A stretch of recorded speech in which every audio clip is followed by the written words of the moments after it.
Mood swings നമ്മൾ PCOSനെ കുറിച്ചും പീരിയഡ്സിനെ കുറിച്ചും ഒക്കെ നമ്മൾ പറയുന്ന സമയത്ത് ആ കാര്യത്തിലൊക്കെ ഹൈലൈറ്റ് ആയി നിൽക്കുന്ന ഒരു വാക്കാണ് മൂഡ് സ്വിങ്സ് എന്നുള്ളത്.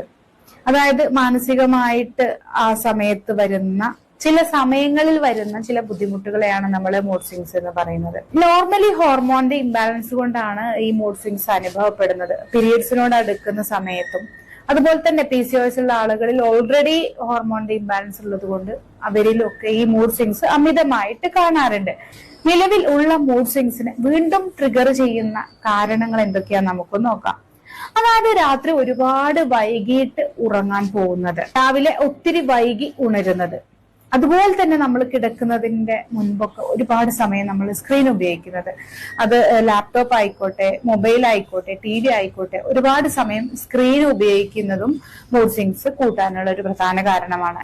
അതുപോലെ വ്യായാമം ചെയ്യാതെ എപ്പോഴും ഒരു ഭാഗത്ത് ചടഞ്ഞുകൂടി മടി പിടിച്ചിരിക്കുന്നത്, ഫിസിക്കലായിട്ട് ഒരു എക്സസൈസും ഇല്ലാത്ത ഇരിക്കുന്ന ഒരു അവസ്ഥ മൂഡ് സ്വിങ്സിനെ അധികരിപ്പിക്കാറുണ്ട്. ഇനി ഇതൊന്നുമല്ലാതെ നമ്മളുടെ ചുറ്റുമുള്ള ആളുകൾ അല്ലെങ്കിൽ ചുറ്റുമുള്ള നമ്മളുടെ സാഹചര്യങ്ങൾ നമുക്ക് തരുന്ന പ്രഷർ കൊണ്ടും മൂഡ് സ്വിങ്സിന്റെ ഇന്റൻസിറ്റി അമിതമായിട്ട് അനുഭവപ്പെടാറുണ്ട്.